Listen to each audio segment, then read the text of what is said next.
같이 읽겠습니다. 12절, 13절, 14절 같이 읽겠습니다. 시작. 이래 결국을 다 들었으니 하나님을 경외하고 그의 명령들을 지킬지어다. 이것이 모든 사람의 본분이니라. 하나님은 모든 행위와 모든 은밀한 일을 선악간에 심판하시리라. 네. 할렐루야. 올 한해도 이렇게 지나갑니다. 흐르는 시간을 우리가 잡을 수 없습니다. 올 한해 우리가 기대하는 마음으로 시작을 했는데 참 많은 일들이 있었고, 또 저는 이제 40대 마지막 한 해를 이제 보낸, 하루 지나면 이제 50입니다. 50. 그냥 꿈만 같아요. 시간들이 참 빨리 흐르고 있구나. 여러분들도 이제 30에 들어섰고, 또 30대도 훌쩍 지나갑니다. 보세요. 시간 가는 소리를 우리가 듣지 못하면 그냥 시간 속에서 멀미를 하게 됩니다. 한 것은 없고 그냥 시간만 보내게 되는 거죠. 그래서 올 한 해를 마무리하면서 저는 어떤 설교로 마무리할까 고민하면서 기도하다가 왜 사는가의 문제를 다시 한번 짚어봐야 되겠다, 이런 생각이 들었습니다. 하나님께서 저에게 주시는 마음이 처음부터 다시 시작해야 된다. 길을 가다 방향이 잘못됐으면 다시 돌아와서 다시 가야지. 거기서 아무리 헤매봤자 아무 의미가 없습니다. 그래서 왜 사는가 라는 제목으로 하나님 말씀 증거하려고 합니다. 제주도는 우리 한국 사람들이라면 누구나 꿈꾸는, 가장 인생에서 살아보고 싶은 섬입니다. 한국 사람들이 이국의 정치를 느끼며 맑은 공기와 더불어서 천혜의 자연 속에서, 그리고 도시의 편리함까지 갖춘 곳이기에 우리나라 어디에서도 찾아볼 수 없는, 누구나 동경하는 그런 섬입니다. 그러다 보니 땅값이 치솟고 물가가 비싸 오고 싶어도 올 수 없는 것이 이미 되어버렸습니다. 그런데 우리는 지금 한 달 전에 이곳으로 이주해 왔습니다. 여러분에게 묻고 싶습니까? 싶습니다. 여러분 행복하십니까? 이곳에 와서? 아마 이런 질문은 이곳으로 꿈을 안고 찾아왔다가 제주도의 현실의 삶을 겪어본 사람들이 누구나 한 번쯤은 던지는 질문입니다. 제가 육지에 있을 때 많은 사람들이 저에게 했던 말이 뭐냐면, 노후는 제주도에서 보냈으면 좋겠다. 그러나 그게 쉽지 않다. 왜? 돈이 없었어. 여건이 안 됐어. 그토록 내가 꿈꾸던 곳에 와 있는데 나는 왜 행복한 것 같지 않지? 많은 사람들이 이 제주도 땅을 꿈을 안고 찾아왔다가 제주도의 현실의 삶을 겪어본 사람들이면 누구나 한 번쯤 이런 허전함에 시달린다고 합니다.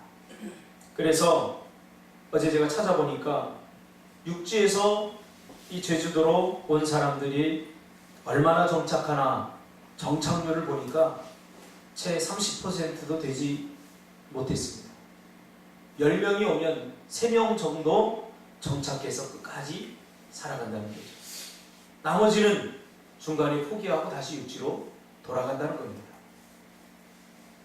왜 그럴까요? 그토록 꿈꾸던 곳에 와 있는데, 다른 사람들은 오고 싶어도 오지 못하는 곳에 와 있는데 사람들은 적응하지 못하고 그리고 떠나간다는 거죠. 그리고 우리는 지금 이곳에 와 있습니다. 다시 묻고 싶습니다. 여러분, 이곳에 왔는데 행복하십니까? 우리가 5년 동안 제주 선교를 하면서 여러 곳을 돌아다녔습니다. 야, 이곳에 살았으면 너무 좋겠다. 이 맑은 바다, 그리고 이 맑은 공기, 이곳에 살았으면 좋겠다. 그래서 우리는 정말 감히 하지 못했던 결단을 내리고 이곳에 왔는데 여러분 행복하시냐고 말이에요. 여러분 자신들에게 한번 질문해 보시기 바랍니다. 많은 사람들이 행복하지 못하니까 떠나갔겠죠. 그렇죠? 행복하다면 그 어떤 어려움도 겪고 이곳에 정착했을 것입니다. 행복이라고 하는 것은 좋은 환경이나 내가 원하던 것을 이루고 내가 꿈꾸던 대로 되어지는 것에 있지 않기 때문입니다. 행복은 거기서 오지 않습니다. 우리가 이런 좋은 환경에 왔다고 저절로 행복이 주어지는 것이 아니라는 사실이죠. 내가 그토록 바라고 원하던 것이 이루어지고 성취된다고 행복해지는 것이 아니라는 거예요. 여러분 속고 살면 절대 안 됩니다. 그런데 늘 우리는 이런 식입니다. 돈이 좀 더 있으면 내가 행복하겠다. 이번 이 문제가 해결됐으면 난 좀 더 행복하겠다. 우리가 꿈꾸는 행복의 방향이 잘못되었다는 사실이죠. 이곳에 있으면 저곳을 부러워하고 오늘을 살면서 어제를 부러워하고 어제는 또 불만이 가득해요. 불평이 가득해요. 이곳에서는 저곳을 부러워하고 저곳에서는 이곳을 부러워하고 오늘은 어제를 부러워하고 어제는 또 오늘을 부러워하고 늘 뭔가 부족한 상태입니다. 송강리에 그 맨 앞집 그분이 공무원이었더라고 보니까 이제 은퇴를 하고 제주도 가서 살아야 되겠다 그래서 거기다 이제 땅을 사서 집을 짓고 두 분이 사십니다. 근데 제가 가끔 이렇게 보는 그분들의 모습을 속에서 저분들 행복하지 못하다 그런 걸 자주 발견하게 됩니다. 그런데 아니나 다를까 이제 말을 할 기회가 있어서 그 남편하고 그 사모님하고 이야기를 하는데 늘 육지를 그리워합니다. 그래서 집은 여기 있지만 한 달에 몇 번씩 육지를 가고 또 그런 모습을 보면서 남편 어떻게든지 마음 붙이고 살아보려고 하는데 마음이 많이 흔들려서 지금 이러지도 못하고 저러지도 못하고 있는 상태다. 그런 이야기를 제가 들었습니다. 행복하기 위해서 온 곳에서 많은 사람들이 행복하지 못한 이유가 무엇입니까? 한평생 그토록 원하던 것을 이룬 후에 사람들이 허전해하고 허무해하는 이유가 무엇입니까? 비단 이 일뿐만이 아닙니다. 여러분들이 이루고 싶은 꿈이 있을 것입니다. 근데 그런 것들을 다 이루고 성취함에도 불구하고 여전히 허전해하고 허무해하는 이유가 무엇이냐고 말이죠. 올 한 해를 마무리하면서 저는 전도서를 통해서 함께 그 이유를 한번 찾아보려고 합니다. 이 전도서는 솔로몬이 인생을 마무리하면서 이제 죽음을 거의 앞둔 그러한 시점에 쓴 책입니다. 솔로몬이 수많은 일을 했지만 이제 내가 마지막 정말로 가치 있는 일을 해야 되겠다 라고 생각하면서 그 후손들에게 마지막으로 업적을 남긴 것이 바로 이 전도서라고 하는 책을 썼습니다.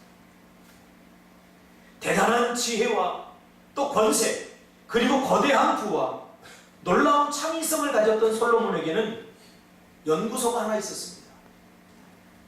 그 연구소의 이름은 행복연구소입니다. 연구원만 약 3만 명 이상입니다. 여기에는 이 연구원에는 전부 다 마스터들로 구성되어 있습니다. 전문가들로 구성되어 있습니다.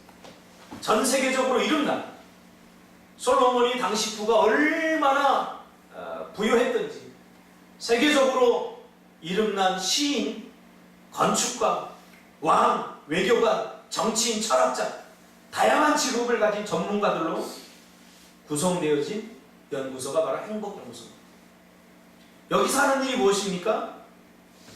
사람이 행복하려면 무슨 일을 하고 어떤 것을 이루고 어떻게 살아야 하는가를 이곳에서 연구했습니다. 솔로몬이 정작 왕이 되고 보니까 자기가 생각했던 것처럼 그렇게 행복하지 못하다는 것을 솔로몬은 영적으로 느낀 거죠. 그래서 이 문제를 해결하고 싶어서 정말로 인생이 행복하려면 어떻게 되느냐? 어떤 일부의 사람들의 말만 들은 것이 아니라 다양한 직업군을 가진 사람들을 돈으로 사서 연구소를 설립해서 연구하게 했습니다.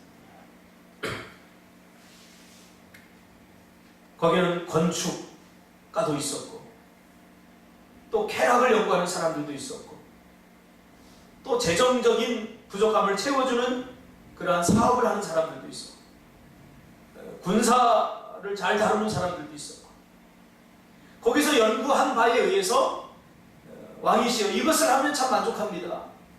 도시를 건설해야 됩니다. 역대 왕들을 보니까 도시를 건설하면 참 만족할 것 같습니다.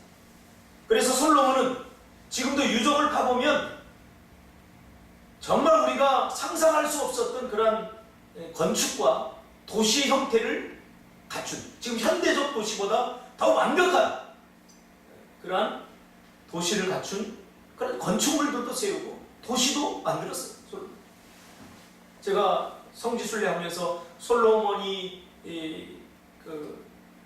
했던 도시, 계획하고 건설했던 도시의 흔적을 제가 봤는데, 야, 이거는 정말 오늘날보다 더 세밀하게, 더 정교하게 만들어졌어요. 그때 당시에 상하수도 시설이 다 갖추어져 있었고, 사람이 왜 오래 살지 못하는가? 물 때문이다. 그래서 수로를 만들고, 이 위에다가 수로를 건설해서 지중해에서 그 수십 킬로 떨어진 지중해에 물을 끌어다가 수세식 화장실을 하고, 건축, 놀라운 도시도 건축해봤어요. 근데 뭔가 허전하다면 행복하지 못하다. 그것을 건축할 때는 뭔가 행복했던 것 같은데 시간이 좀 지나면서 여전히 허전하더라고요. 그뿐입니까? 군사력 최강이었어요. 안 해본 것이 없어요. 매일 파티를 열었어요. 매일 파티. 전 세계 왕들을 초청해서 매일 파티를 열었어요. 그래도 안 되니까 쾌락. 솔로몬의 여인이 3,000명 이상이었던 거 알죠? 인생의 참된 의미가 뭐냐? 쾌락이다. 그래서 3,000명 이상의 궁녀를 두었어요. 안 해본 것이 없습니다. 왜냐하면 그에게는 그런 능력과 부가 있었기 때문이죠. 그러나 그의 말년은 공허하고 어두우며 우울증과 허무함으로 시달리게 됩니다. 그로 인해서 요즘으로 말하면 약간 공황장애 같은 마음의 병을 얻게 됩니다. 공황장애. 여러분 공황장애 안 걸려본 사람 잘 몰라요. 우리 교회에도 있었지만 몇 분이 그냥 가슴이 답답하고 어지럽고 멀미하는 것 같고 마음속에 깊은 두려움이 막 솟구쳐 올라서 감당할 수 없게 됩니다. 제가 인도 갔을 때 그 고층 빌딩에서 한 23층 그 빌딩 위에서 지진을 한번 겪고 났더니 약간 공황이 왔었어요. 이렇게 땅을 딛고 있는 땅이 흔들리니까 이거 뭐 어떻게 할 수가 없는 거예요. 그게 며칠 가더라고요. 막 답답하고 순간적으로 잠이 이루어지잖아요. 또 흔들리면 어떡하지? 이 솔로몬은 그의 말년에 이런 약간 요즘 현대로 말하면 공황장애 같은 마음의 병을 얻게 되었습니다. 무엇을 해도 채워지지 않으니까, 무엇을 해도 행복하지 않으니까. 찰스 스윈돈이라고 하는 유명한 학자가 있는데 이분은 이 솔로몬의 이 말년의 심리적 상태를 이렇게 표현했습니다. 삶의 뿌리 자체가 뽑히는 미칠 듯한 시기. 삶의 뿌리가 뭔가 이렇게 잘 안정감이 느끼고 사는 맛이 나는데 뭔가 안정감이 없고 삶의 뿌리 자체가 뽑히는 그런 미칠 것 같은 시기다 라고 솔로몬을 이 말년의 시기를 표현했습니다. 무슨 말입니까? 너무 공허하고 힘들어서 거의 반 미친 상태가 된다. 자기 정신이 아닙니다. 누가? 솔로몬. 지혜의 왕. 솔로몬은 솔로몬 자신은 이런 자신의 마음의 상태를 전도서 1장 2절 3절에서 이렇게 표현하고 있죠. 굳이 찰스 스윈돌이라고 할 학자의 말을 빌리지 않더라도 솔로몬 자신은 자신의 마음을 이렇게 표현하고 있어요. 헛되고 헛되며 헛되고 헛되니 모든 것이 헛되다. 해 아래에 수고하는 모든 수고가 사람에게 무엇이 유익한가? 좀 더 쉽게 설명하면 지금까지 자기가 살아있는 것 자체가 허무하다는 거예요. 의미가 없다는 거예요. 살아봐야 소용없다는 거예요. 다 부질없는 짓이라는 거예요. 이게 뭐예요? 니힐리즘입니다. 허무주의. 아니 다른 사람이 이런 말을 했으면 좀 이해가 갔을 거예요. 좀 못 누려본 사람, 못 해본 사람, 힘들게 사는 사람, 이런 사람들이 이런 이야기를 하면 맞아, 다 공감할 수 있어요. 그런데 솔로몬은 다 해봤어요. 뭐든지 다 안 해본 것이 없어요. 오히려 지금보다 고대 근동아시아의 왕권은 모든 것을 다 할 수 있었어요. 지금 대통령이 뭐 왕입니까? 뭐 할 수 있는 것이 뭐가 있습니까? 별로 없어요. 그의 노년은 말년은 깊은 니힐리즘, 허무주의와 염세주의에 빠져 있었어요. 실제로 18세기에 유럽의 많은 젊은이들이 스스로 목숨을 끊지 않았습니까? 뭐 때문에? 염세주의, 허무주의. 니체를 비롯해서 실존주의 철학자들이 뭐라고 그랬습니까? 살아봐야 소용없다. 삶은 고통뿐이다. 그러니 빨리 죽는 게 낫다. 그래서 수많은 유럽의 젊은이들이 스스로 자살했어요. 다양한 방법으로. 지금도 그 방법으로 자살하고 있어요. 왜?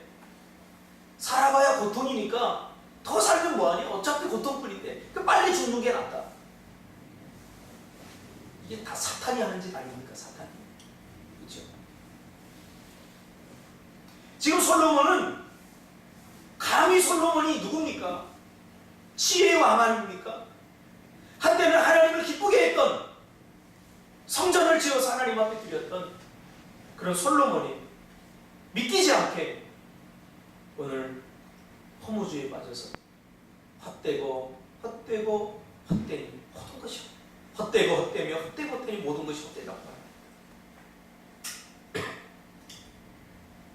자, 우린 솔로몬의 말에 귀를 기울여야 합니다. 왜냐하면 이 솔로몬은 모든 것의 끝을 경험하고 체험한 사람이기 때문에. 너 안 해봐서, 안 해봤잖아. 안 해봤으니까 모르지. 너 경험해봤어? 그러나 솔로몬은 끝을 경험해본 사람.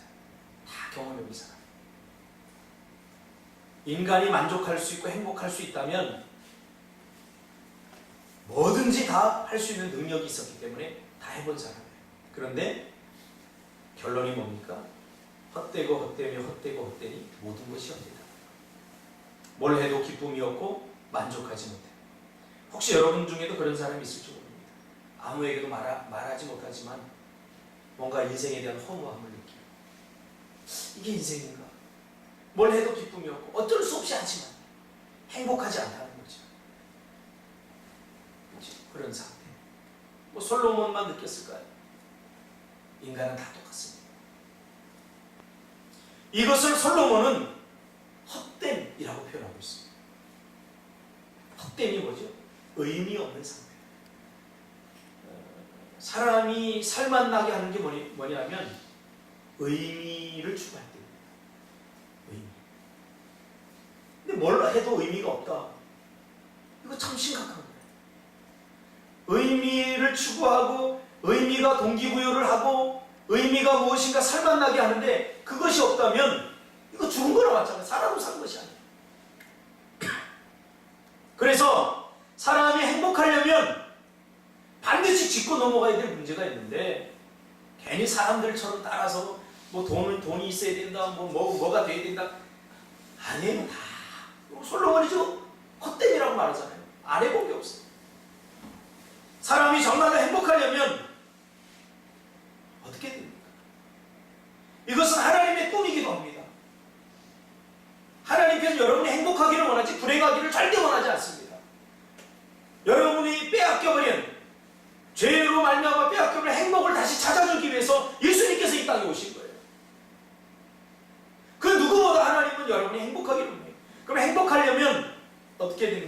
이 질문을 반드시 해야 됩니다. 왜 사는지 이 문제를 분명히 해야 됩니다. 이 땅에서 어떻게 살아야 하는가 문제를 분명히 해야 됩니다. 그렇지 않으면 이 공허함의 문제를 해결할 수 없습니다. 저는요, 저희 어머니가 저를 무척 사랑하셨어요. 근데 어머니가 이 돌아가시는 걸 보고 제가 한 6개월 동안 공허함에 시달렸어요. 야, 이게 인생이다. 저희 어머니가 한 여자로서, 한 인생으로서 태어나서 정말 고생만 하다 돌아가셨거든요. 저희 어머니의 삶을 보면서 인간적으로 보면, 야, 저렇게 살면 무슨 행복이 있을까? 30대 초반에 남편을 잃고 생과부로 이남이녀를 고생하면서 키우셨어요. 저희 어머니의 삶을 이야기하면 제 눈물부터 나서 얘기를 잡니다. 저렇게 사는 것이 무슨 의미가 있을까? 그런데 뭐 조금 효도할 만하니까 돌아가신 거예요.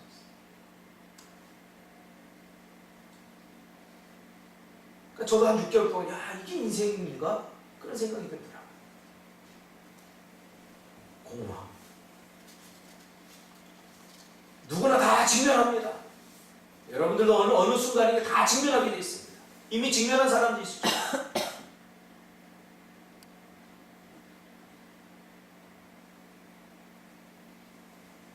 왜 사는지 이 문제를 분명히 하지 않으면 이 공허함의 문제를 절대 해결할 수 없습니다.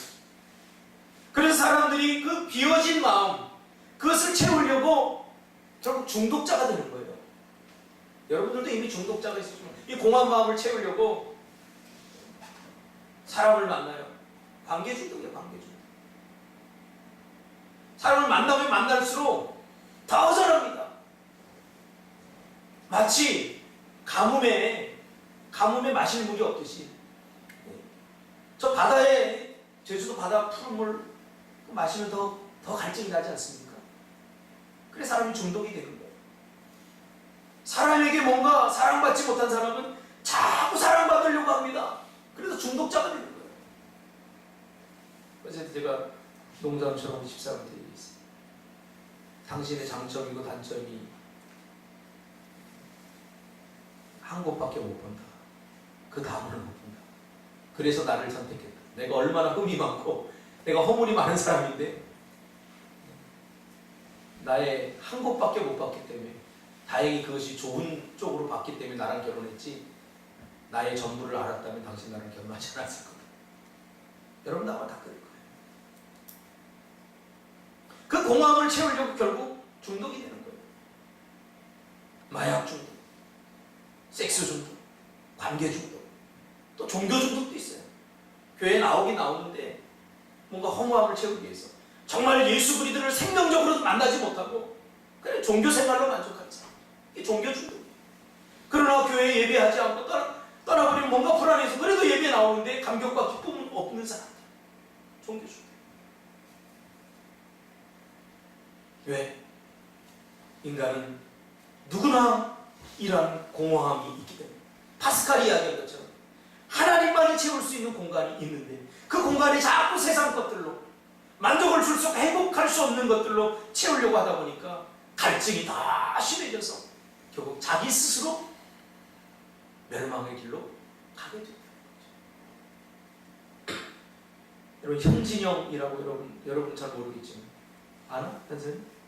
나이 좀 먹었는데 현진영과 와와 얼마나 센세이션을 일으키면서 왔어요. 그런 춤을 춘 사람도 없고 그런 랩을 시도한 사람도 없을 때 나타나서 랩의 조상이지. 저도 보면서 와 신기하다. 이 사람이 마약 중독에 걸리지 않습니까? 얼마나 돈을 많이 벌었는지 그의 고백에 의하면 많은 사람들이 있었지만 왜 제가 그 사람을 이야기하냐면 이 극복이기 때문에. 뭘 해도 처음에는 가수가 되는 게 꿈이었어요. 가수가 되고 보니까 만족하지 못하는 거예요. 가수라고 다 가수가 아니에요. 인기 있는 가수가 되고 싶어서 인생을 다 걸고 춤을 추고 했어요. 근데 하면 할수록 더 공허하고 더 힘든 거예요. 그러다 술을 마시게 됐어요. 술로도 채워지지 않아요.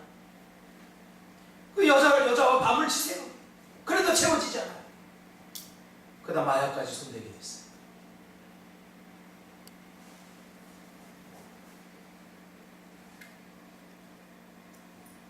공허할 때면 이걸 하게 됩니다. 외롭고 공허해요. 제가 상담자이기 때문에 압니다. 이것이 어떻게 시작되는지. 외로워요. 그것만이 채울 수 있다고 생각합니다. 근데 자꾸 마약에 손, 그 순간만큼은 행복하다고 느낍니다. 마약을 하면. 다 자기 세상이에요. 어쩌면 우리는 오늘 무엇인가에 중독되어 있을지도 모릅니다. 하나님만이 채울 수 있는 공간이 다른 것을 집어넣는 중독. 속지 않기를 원합니다. 그거 하다 평생 끝나버려요. 오늘 본문은 결론에 해당됩니다. 1장부터 12장까지 솔로몬이 지금까지 자신이 해본 것들을 다 열거하고 있는 거죠. 그것도 요약해서 여러분 읽어보셔서 알겠죠. 솔로몬은 평생 어떻게 살았습니까? 솔로몬의 왕의 초기를 제외하고는 다 이렇게 살았어요. 더 나은 것에 대한 기대와 그것을 이루고 얻으려는 욕망에 사로잡혀서 조금만 더 하다가 지금 죽음을 눈앞에 두고 있습니다. 더 나은 것에 대한 기대와 그것을 이루고 얻으려고 하는 욕망에 사로잡혀서 조금만 더 하다가 누려보지도 못하고 지금 죽음을 눈앞에 두고 얼마나 억울하겠어요. 한 번 사는 인생. 요즘 사람들과 이야기하다 보면 전부 다 제 귓가에 들려오는 한 단어가 있어요. 나중에, 다음에. 나 다음에 이렇게 살 거야. 나 나중에 이렇게 살 거야. 지금이 없는 나중이 있을 수 있습니까? 그러니까 더 나은 것에 대한 기대와 그것을 이루려고 얻으려는 욕망에 사로잡혀서 조금만 더 하다. 그러니까 지금 누리고 지금 하는 것은 없습니다. 다 나중에. 속지 마세요. 제가 늘 이야기하잖아요. 하나님의 시간은 지금이고 사탄의 시간은 나중이에요. 조금만 더 있다 해야지. 나중에 해야지. 10년 전에 했던 다짐, 10년 전에 했던 이야기 지금 또 하고 있어요. 그럼 앞으로 10년 후에도 또 그렇게 된다는 거예요. 여러분 절대 속아서는 안 돼요. 한웅 목사님이 쓴 시간의 마스터라는 책을 다시 한번 읽어보세요. 2006년도에 나왔는데 저는 요즘 그걸 읽으면서 다시 한번 깨닫습니다. 어떻게 인생이 이렇게 똑같이 리바이벌 되는가? 3000년 전에 살았던 사람들의 후회와 지금 현재 살고 있는 사람들의 후회가 어떻게 그렇게 똑같을까? 환경은 바뀌었을지 모르지만 인간 본질은 바뀌지 않았기 때문에 그들이 했던 고민 오늘 우리도 똑같이 합니다. 왜 사는 건지. 지금 못하면 나중에 절대 못합니다. 항상 우리가 행복할 것이라고 생각하는 목표와 그것을 얻고 이루려는 유혹은 결과에 대한 인식보다 항상 더 강합니다. 약간 철학적 표현인데요. 제가 쉽게 표현하면 이렇습니다. 우리가 이걸 하면 행복하겠다, 저걸 하면 행복하겠다 그런 것들이 다 있지 않습니까? 돈이 좀 더 많아졌으면 더 행복할 수 있겠다. 내 자식이 결혼했으면 더 행복할 수 있겠다. 이런 목표와 그것을 얻고 이루려고 하는 유혹은 그것이 어떤 결과를 가져오는가에 대한 욕망보다 훨씬 더 강하다는 거예요. 쉽게 표현하면 이런 거예요. 눈앞에 것만 보인다는 거예요. 눈앞에 있는 욕망이 그 다음 결과를 생각하는 욕망보다 훨씬 크다는 거예요. 무슨 말이냐면 그냥 눈앞에 것만 보고 산다는 얘기예요. 내가 지금 이렇게 살면 어떤 결과를 만들어낼지에 대한 고민 없이 살아요. 지금 현대에 사는 사람들이 그렇지 않습니까? 어제도 제가 어떤 TV 프로그램 보니까 그런 얘기를 하더라고요. 고등학교 때는 대학 가면 뭔가 다 인생이 행복할 것 같은데 대학 들어가니까 뭐 전부 다 또 공부해요. 취업해야 된다고, 성적 좋게 맞아야 된다고. 고등학교 때 공부가 아니에요. 대학 가니까 이건 더 치열해. 대학 가서 또 열심히 밤을 새고 공부하고 토익을 준비하고 토플을 하고 외국에 연수를 가고 나오면 이제 고생 끝이고 이제 월급 나오면 내가 뭐 또 직장 들어가니까 다 결혼하네. 나만 없는 거 같아. 또 결혼해. 결혼하면 뭐 아직도 행복하십니까 태양은?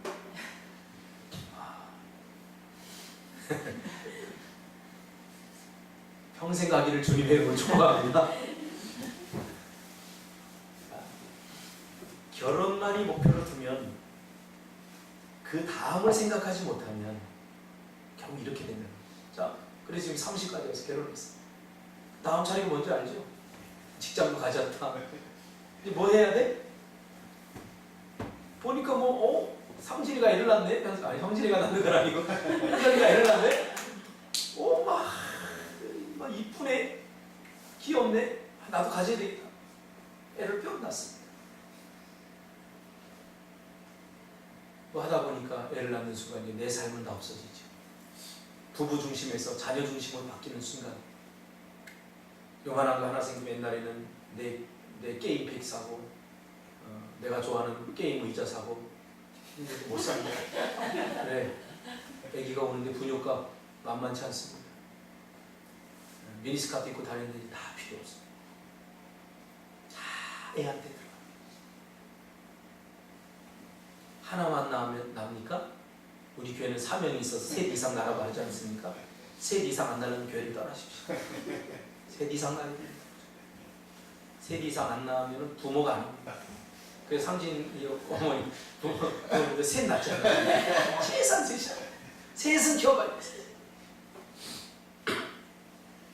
지금도 눈앞이 캄캄합니다. 자식 농사만 생각하면 저거 하나 그냥 딱 낳았으면 이제 뭐 우리 걱정 없이. 근데 밑에 늦둥이 둘을 낳으니까 걔네들 대학 졸업하면 내가 한갑이 넘어요.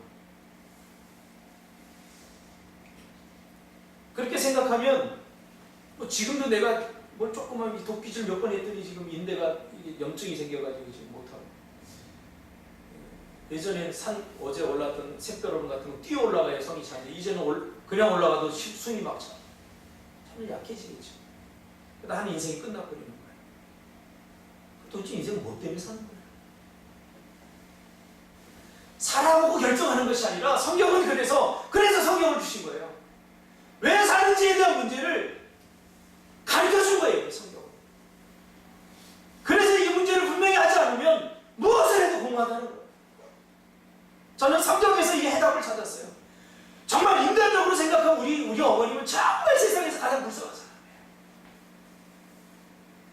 제가 심리학을 공부하면서 우리 어머니를 이렇게 연구해봤어요.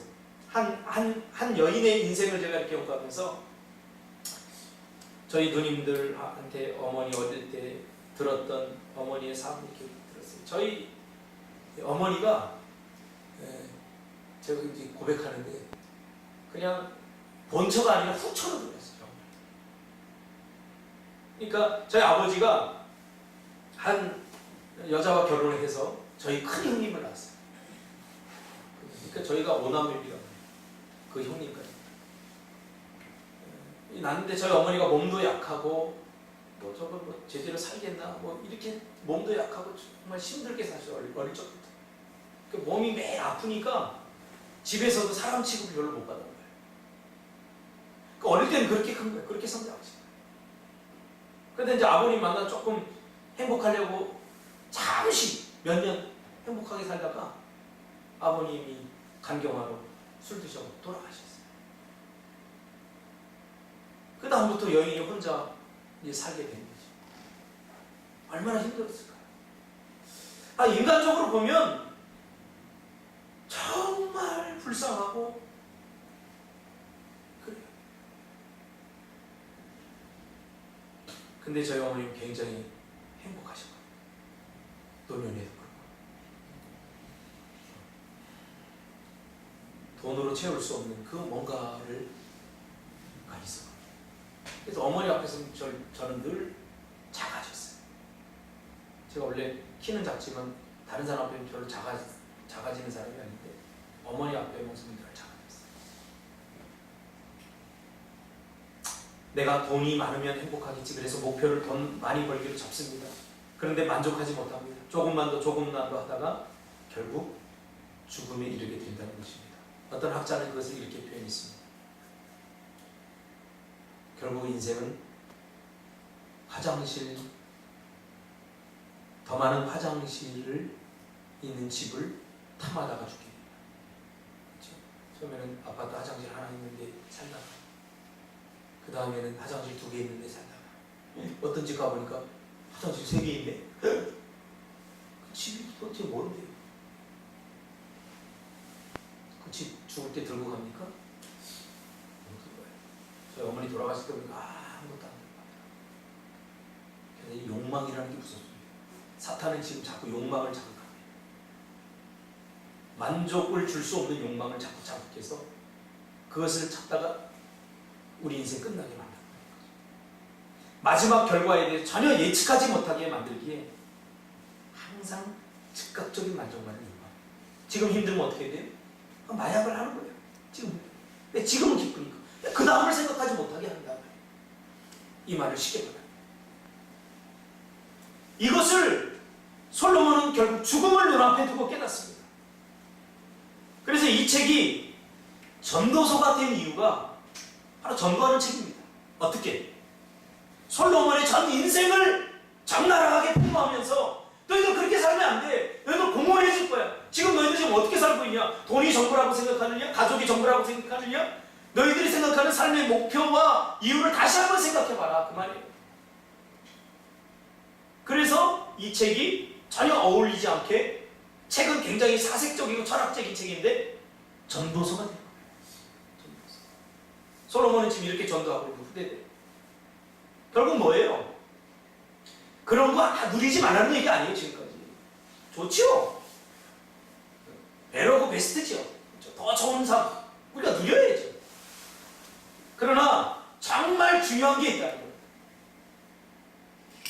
하나님 없는 인생, 하나님을 믿으면서도 그를 경외하거나 그의 명령들을 지켜 살지 않는 삶은 헛되고 헛되며 헛되고 헛되니 모든 것이 헛될 뿐이다. 헛된 삶을 살아요. 그럼 돈 많은 사람 절대 부러워할 거 없어요. 제가 돈 많은 사람을 상담해보고 만나고 했는데, 이번에 여러분 이재용, 삼성 세계적 두 순위의 100위 안에 들지 않습니까? 이거 여러분 감히 우리는 정말 없는 사람들, 똥구멍이 찢어지게 가는 사람들이라 이거 헤아리지 못하지만 돈으로 못하는 게 있습니까? 근데 이재용이가 자기는 이병철, 이건희, 이재용으로 내려오는 세습을 끊겠다고, 자기 회장이지 않겠다고 했어요. 이번에 구속되지 않습니까? 돈 많으면 뭐해요? 돈 없을 때나 돈 하지. 돈이 우리를 결국 만족시키지 못해요. 돈은 필요합니다. 근데 돈이 전부가 아니라는 거예요. 자꾸 돈을 중심에 두고 사람 불행해져요. 공허해져요. 허무해져요. 그래서 그 돈으로 뭘 합니까? 하나님의 영광을 위해 쓰고 가치 있는 거 그런 거 써야 되는데 쓸데없는 걸 하다가 죄 짓는 데 써버립니다. 솔로몬처럼 말이죠. 돈이 많으니까.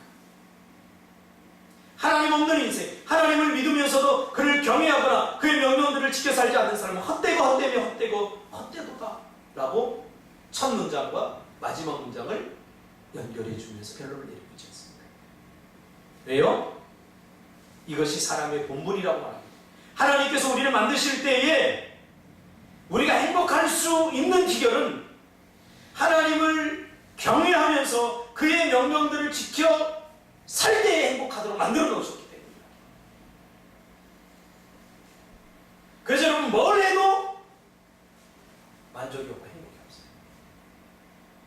하나님을 경외하거나 그 명령들을 지켜 살지 않는 삶은 절대 행복할 수 없다는 것을 솔로몬은 우리에게 마지막 노년에 죽으면서 깨달으면서 우리에게 전해주고 있는 거죠. 결론적으로 우리 인간의 삶의 가치가 어디 있는가? 우리가 하나님을 담고 있기 때문에 가치가 있는 거예요. 이 육신이 뭐가 가치 있습니까? 육신 죽으면요, 인체 학자들이 보니까 여기서 철이 몇 개 나오고, 못을 한 5개, 6개 만들 수 있는 철이 몇 개 나오고, 비누 한 8장 만들 수 있는 여기 이 지방이 나오고, 그렇게 해서 보니까 우리 인간의 몸의 가치는 돼지보다 못해요. 돼지는 고기를 팔면 어제도 그 태안 집사가 제주도에 말고기 싸요. 키로당 뭐 15,000원이래요. 인간은 먹지도 못해. 더 싸요. 그래서 한 3만 원치가 하면 인간이 뭐 돼지 잡으면 20만 원 넘지 않습니까? 30만 원 소 한 마리 잡으면 수백만 원 하지 않습니까? 물질적인 가치가 그렇게 돼요. 근데 왜 인간이 가치가 있어요? 이 육체에 하나님의 영혼을 담고 있기 때문에, 하나님의 형상을 담고 있기 때문에 가치가 있는 거예요. 뭔가도 바꿀 수 없어요. 그 삶의 가치가 바로 거기 있는 거예요. 이게 사도 바울은 이것을 사명이다라고 표현하고 있습니다. 하나님 없는 인생, 하나님을 믿되 그를 경외하거나 그 명령들을 지켜 살지 않는 인생은 뻔합니다. 그래서 사도 바울은 예수님을 만난 이후에 평생 보장된 삶을 버리고 사명의 길을 걸은 이유가 여기 있습니다. 사도 바울보다 똑똑한 사람이 여기 없잖아요. 사도행전 20장 24절 사도 바울은 평생 이렇게 살았습니다. 나의 달려갈 길과 주 예수께 받은 사명 곧 하나님의 은혜의 복음을 증언하는 일을 마치려 하면은 나의 생명조차 조금 더 귀한 것으로 여기지 아니하노라. 정말 중요한 것을 진리를 만나면 가치 없는 것들의 눈길이 가지 않습니다. 저는 많은 가정을 이루었지만 행복을 잃어버린 얼굴들을 많이 봅니다. 돈은 가졌지만 행복하지 못한 가정. 뭔가를 이루었지만 뭔가 허전한 사람들. 그러나 사도 바울은 누가 보기에도 불행한 삶 같지만, 누가 보기에도 답답한 삶, 고난의 삶을 자처한 것 같지만, 사도 바울은 마지막 죽으면서 남긴 에베소 교회 장로들과 에베소 성도들에게 이렇게 얘기하고 있지 않습니까? 나의 달려갈 길과 주 예수께 받은 사명, 곧 하나님의 은혜의 복음을 증언하는 일을 마치려 하면은 나의 생명조차 조금 더 귀한 것으로 여기지 아니하노라. 사도 바울은 주님을 만나고 이것을 깨닫고 모든 자신의 욕심과 이루려는 인간적 꿈과 비전을 내려놓으면서 뭐라고 말했습니까?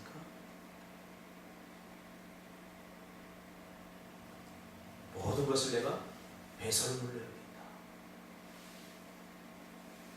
배설물은 똥으로 여긴다. 사도 바울이 똥으로 여겼던 걸 여러분 중요하게 여기는 거 아닙니까? 혹시? 사도 바울은 자기의 지식을 똥으로 여겼어요. 오늘날 말하면 최고의 유럽 최고의 대학교 그거 하면 교수가 되는 그러한 대학을 나왔어요. 우리는 뭐 요만큼 있으면 자랑하려고 하지 않습니까? 예린이도 보니까 학점 4점대 받은 거 자랑하더라고요. 요만큼 가지고 우리 자랑하려고 하지 않습니까? 다 똥이에요. 근데 누가 자랑하려면 뭐라 그래요? 똥. 내 연봉 3,000원 자랑했지?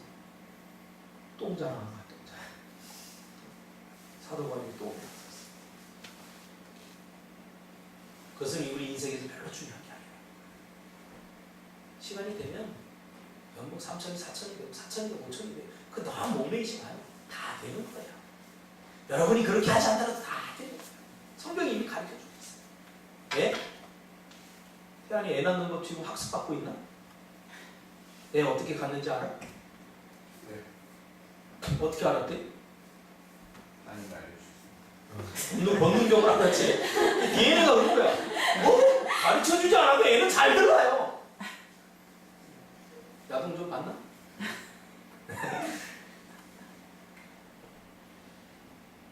다 같이 없는 그냥 애쓰지 않아도 되는 일이 괜히 애쓰면서 시간 낭비하고 정말 애써야 될 게 뭡니까?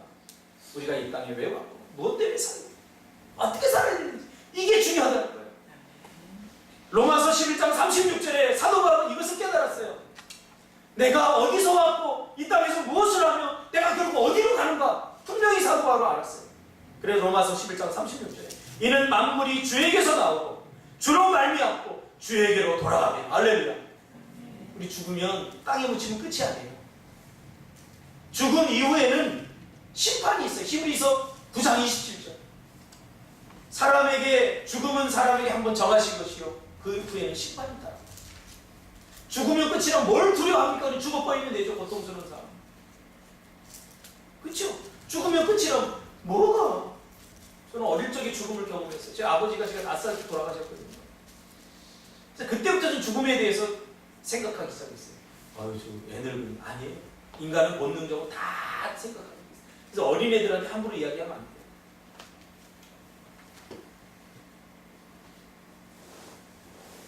전도서 5장 15절에 보니까 그가 모태에서 벌거벗고 나왔은즉 그가 나온 대로 돌아가고.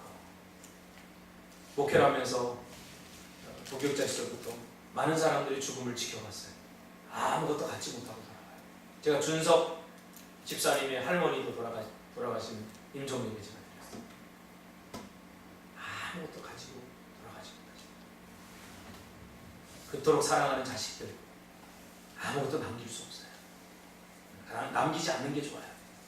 자식들에게 아무것도 남겨주지 않는 게 좋아요. 그거 가지고 있으면 그것 때문에 오히려 더 힘들어요. 저는 너무 감사한 게 있는데 저희 어머니가 저에게 아무것도 남겨주지 않았지만 빚도 남겨주지 않은 것에 감사해요. 할렐루야. 상진이 아버지가 그러더라고요. 아, 빚져갖고 나 지금 빚 갚아야 된다고 그러시죠. 그냥 딱 제로 상태에서 시작했어요. 이게 얼마나 제 친구들 보니까 부모님이 뭐 좀 이렇게 남겨준 친구들은 결국 다 말아먹더라고요. 제가 상진이한테도 얘기해요. 아버지가 뭐 이렇게 있는 거 절대 탐내지 말고 네 거 아니다 생각하라. 항상 태안이는 없지? 감사하시기 바랍니다. 그러니까 태안이 보니까 좀 생존력이 우리 상원 집사로 보니까 뭐 있나? 아버지 빚 좀 또 안 왔나? 감사하시기 바랍니다. 빚만 안 남겨줘도 이게 얼마나 감사.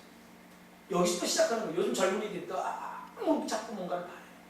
그거 안 돼요. 약해지더라고. 그거 믿고 있다가 다 인생 망가지는 거예요. 저는 정말 아무것도 없었기 때문에 제가 모든 걸 혼자 쓸 수가 있어요. 제가 학비를 대려고 상진 아버지하고 얘기했던 적이 있지. 제가 고생하는 것 같지 않게 저 엄청 고생했어요. 학교 가서 낮에는 공부하고 저녁 때는 저 구리에서 도금하는 차가 와요. 싣고 가요. 밤새도록 가서 도금 공장에 가서 그 냄새가 얼마나 지독하는지 아세요? 가스레인지 불 나오는 거 있죠? 그거 니켈 도금하는 거예요. 들었다 뺐다 이거 계속 가요.